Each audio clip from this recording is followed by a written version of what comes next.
Jadi, mengapa Allah berkata, manusia itu telah menjadi sama seperti salah satu dari kita? Ada apa dengan manusia, yang bahkan para malaikat rindu melihatnya?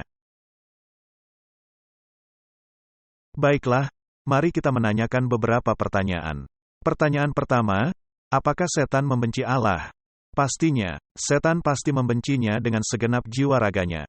Jadi, setiap tuduhan yang keluar dari mulut setan haruslah dievaluasi. Bahkan jika adanya hal positif, mungkin ada sesuatu di dalamnya. Pasti adanya suatu pemelintiran. Setan tidaklah bertindak atas prinsip kasih, dia bertindak atas prinsip kebencian. Sifat benci itu sangat kuat. Sifat benci menguasai dunia. Apa penyebab perang? Adalah tentang sifat benci. Kepentingan diri dan sifat benci. Saya pikir dua hal itu berjalan bersama-sama. Anda bahkan tidak menyadari adanya sifat benci, ketika Anda memiliki sifat mementingkan diri. Bahkan dalam suatu perkawinan, kasih bisa berubah menjadi sifat benci, dan sifat benci itu sangat merusak. Dan tahukah Anda, kasih itu lebih kuat dari rasa benci, meskipun kasih nampaknya tidak diunggulkan.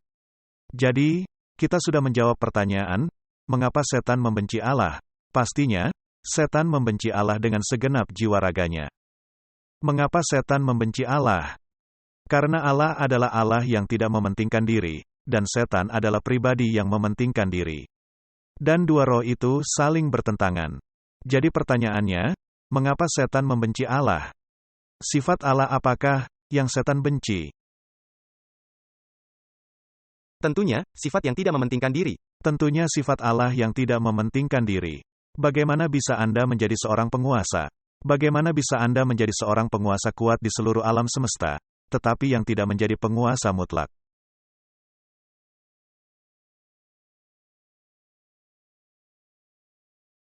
Dan menyuruh setiap orang melakukan hal yang menjadi kehendak Anda. Ya, itu juga menjadi masalah. Seperti yang sudah kita bahas sebelumnya, kepentingan diri juga berkaitan dengan kasih. Itu definisinya. Itulah mengapa setan membencinya. Karena menurut setan, apa kasih ini? Anda terlalu lembut. Mengapa dunia amat menyukai tirani? Hingga dunia melihat, kemana tirani ini membawa mereka, lalu secara tiba-tiba mereka membencinya. Hanya sementara waktu. Lalu mereka memilih tirani lainnya. Tepat sekali. Mengapa? Karena setanlah yang menguasai dunia. Jika Anda menyaksikan peristiwa di negara-negara komunis,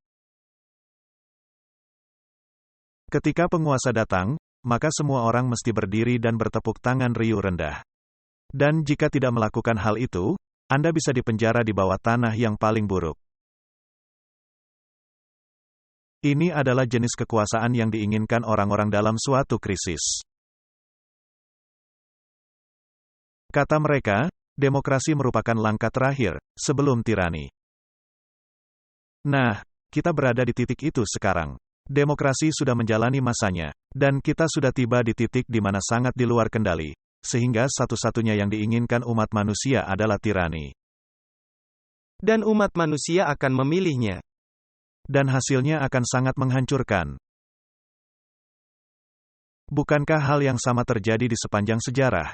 Itu dia, dan sejarah cenderung kembali berulang. Jadi Martin, apakah Anda setuju bahwa iblis membenci Allah, karena sifat Allah yang tidak mementingkan diri?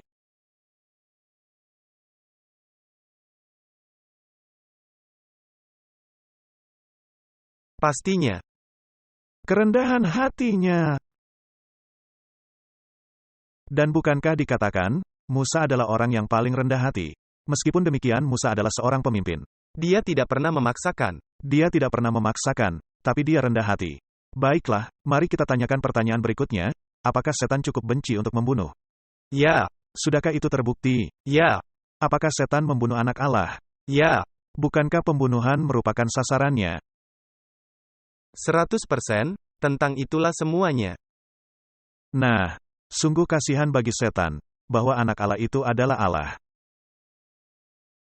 Sehingga dia bisa bangkit dari kematian. Itu merupakan hal yang mengecewakan. Itulah sebabnya setan sangat pendendam sekarang ini. Baiklah. Jadi, marilah kita semakin mendalami, mengapakah Allah menjadi Tuhan yang tidak hadir? Mengapa Allah berkata, adalah lebih menguntungkan bagiku untuk pergi, sehingga Roh Kudus bisa datang? Dapatkah Anda melihat Roh Kudus? Tidak. Anda tidak bisa melihat Roh Kudus. Dapatkah Anda mengalaminya? Ya. Baiklah, jadi Anda bisa mengalami Roh Kudus. Tapi di mana Yesus? Di sorga. Jadi, Yesus menjadi Tuhan yang tidak hadir. Ya, tetapi Yesus mengirimkan perwakilannya. Mari kita tanyakan pertanyaan lainnya, apa yang terjadi sehingga memerlukan tindakan drastis semacam itu? Dia harus menjadi manusia. Baiklah, dia harus menjadi manusia. Yesus meninggalkan kemahadirannya. Karena Yesus harus menjadi manusia, guna menyelamatkan manusia. Maka hal itu, pastilah memerlukan kasih yang sangat besar. Tentu saja.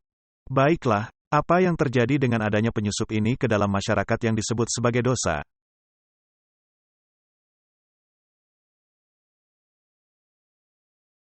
Dan dosa mesti dilenyapkan dari hati dan dari pikiran, dan dosa itu didasarkan atas kepentingan diri sendiri.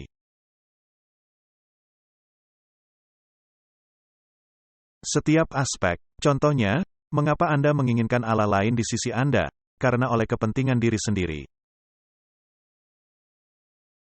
Mengapa Anda tidak mau mengakui Allah yang sejati? Karena kepentingan diri sendiri. Mengapa Anda mau membunuh atau mencuri agar menghindari dari kaitannya? Karena kepentingan diri sendiri. Baiklah.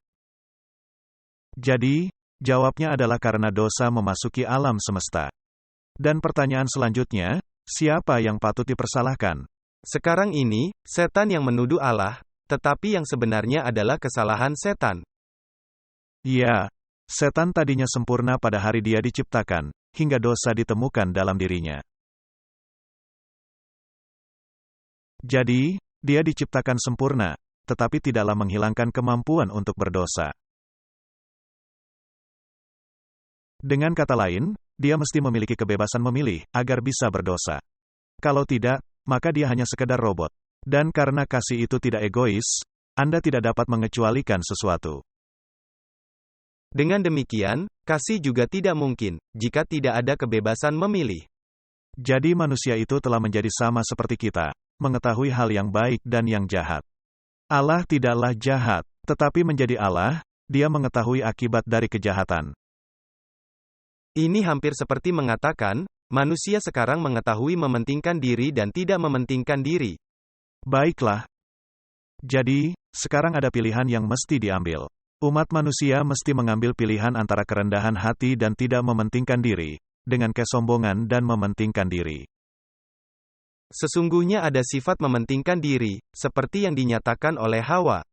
Karena setan berkata, Allah tidak menghendaki engkau sama seperti Dia.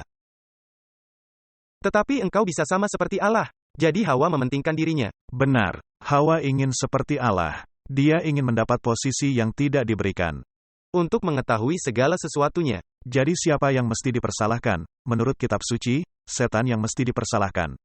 Menurut setan, Allah yang mesti dipersalahkan. Karena Allah yang membuat hukum. Mengapa makhluk suci seperti dirinya, mesti tunduk kepada hukum? Dosa adalah pelanggaran hukum. Baiklah. Nah, kita mengetahui sesuai dengan kitab suci, siapa yang harus dipersalahkan. Tetapi pertanyaan selanjutnya, siapa yang dipersalahkan? Allah. Allah dipersalahkan. Biasanya seperti itu dalam segala sesuatu.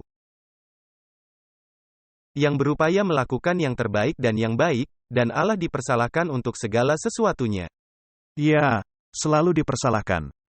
Dan penjaga perdamaian, seringkali menjadi musuh yang paling buruk.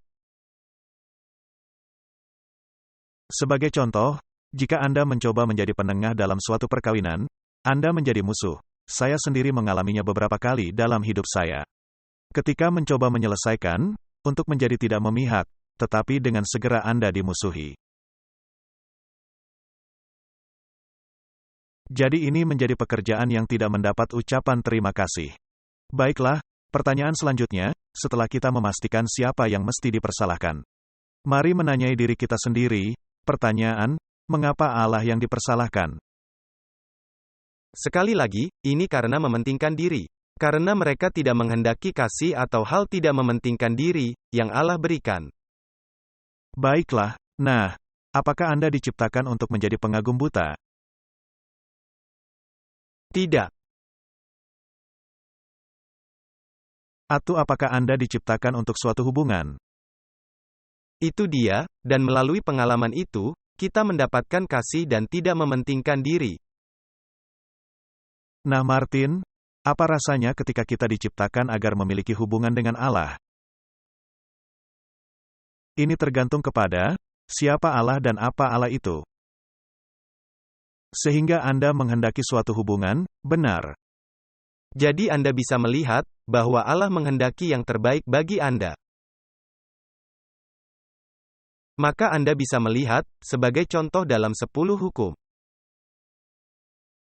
Bukan dimaksudkan menghalangi Anda mendapat kehidupan dan sukacita, justru yang memberikan kehidupan dan sukacita. Jadi ini tergantung dari sisi mana Anda memandangnya. Jadi Martin, ketika Anda berurusan dengan seseorang yang sama sekali tidak mementingkan diri, sesungguhnya siapa yang mendapat manfaat? Anda. Dan jika Anda berurusan dengan orang yang sama sekali mementingkan diri, siapa yang menjadi rugi? Dia sendiri. Baiklah,